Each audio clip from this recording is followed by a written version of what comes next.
দাও। মিউজিক বাজলেই নাচে, ডাকলেই উড়ে এসে কাঁধে বসে। আর সেই পাখিদের নিয়েই গড়ে উঠেছে 14 লাখ ফলোয়ারের এক বিশাল পরিবার। ঝিনাইদহের এই দম্পতির পাখি প্রেমের গল্প এখন মুগ্ধ করেছে হাজারো মানুষকে। ভালোবাসা, যত্ন আর বন্ধুত্বের এক অসাধারণ গল্প জানতে দেখুন পুরো প্রতিবেদন। পাখি শুধু খাঁচায় বন্দি কোনো প্রাণী নয়, অনেকের কাছে তারা পরিবারের সদস্য। আর সেই ভালোবাসারই এক অনন্য উদাহরণ গড়ে তুলেছেন ঝিনাইদহের সদর উপজেলার কুমড়াবাড়িয়া ইউনিয়নের জারিয়া গ্রামের আক্তারুজ্জামান ও তার স্ত্রী ফারিয়া আক্তার রিয়া। সন্তানের মতো যত্নে বড় করে তুলেছেন তারা বিদেশি জাতের একাধিক টিয়া পাখি। প্রতিটি পাখির রয়েছে আলাদা নাম, আলাদা পরিচয়। তাদের সবচেয়ে প্রিয় দুইটি সদস্য সান ও অ্যালেক্স। 2023 সালে মাত্র 20 দিন বয়সে 24,000 টাকা দিয়ে কেনা এই দুই পাখি আজ তাদের জীবনের অবিচ্ছেদ্য অংশ।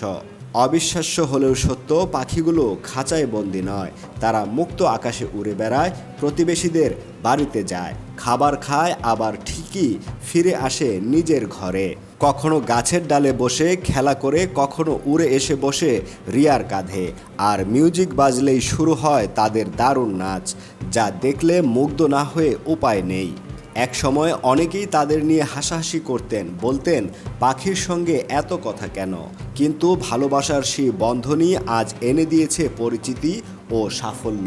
সান ও অ্যালেক্সের মজার ভিডিও সামাজিক যোগাযোগ মাধ্যমে প্রকাশ করার পর দ্রুতই ভাইরাল হয়ে যায়। বর্তমানে রিয়ার পোষা পাখি নামের ফেসবুক পেজের অনুসারীর সংখ্যা প্রায় 14 লাখ। প্রতিদিন হাজারো মানুষ অপেক্ষা করেন নতুন ভিডিওর জন্য। সামাজিক যোগাযোগ মাধ্যম থেকে আয়ের পাশাপাশি পাখির খাবারের ব্যবসাও শুরু করেছেন এই দম্পতি। তাদের কাছে পাখি শুধু শখ নয়, ভালোবাসা, আবেগ এবং পরিবারেরই একটি অংশ। জীবনের শেষ দিন পর্যন্ত এই ডানাওয়ালা সঙ্গীদের নিয়েই সুখ দুঃখ ভাগাভাগি করে বেঁচে থাকতে চান তারা। ওরা ডাকলে চলে আসে, এদের নামও রেখেছি আমি দুজনের, একটা নাম অ্যালেক্স, একটা নাম সান। ওদেরকে আমি যদি বলা হয় বাবা সুমুদা, ওই যে বাবা সুমুদাই কি মা। আর মূলত বললাম না যে ওদেরকে আমি সন্তানের মতো অনেক ছোট থেকে পেলেছি, যার কারণে ওরা আমার এত আদরের, এত পোষ মেনে গেছে। আর এই পাখিগুলো মূলত পোষ মানে, কিন্তু এতটা মানে এরকম হয় না। আপনার পোষ মানিয়ে এটা আমার বাইরে টাইরে ঘুরে বেড়াই।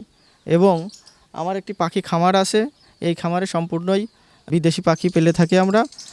ভালোবাসা আর যত্ন যে প্রাণীদেরও আপন করে নিতে পারে, ঝিনাইদহের এই পাখিপ্রেমী দম্পতির গল্প তারই এক জীবন্ত উদাহরণ।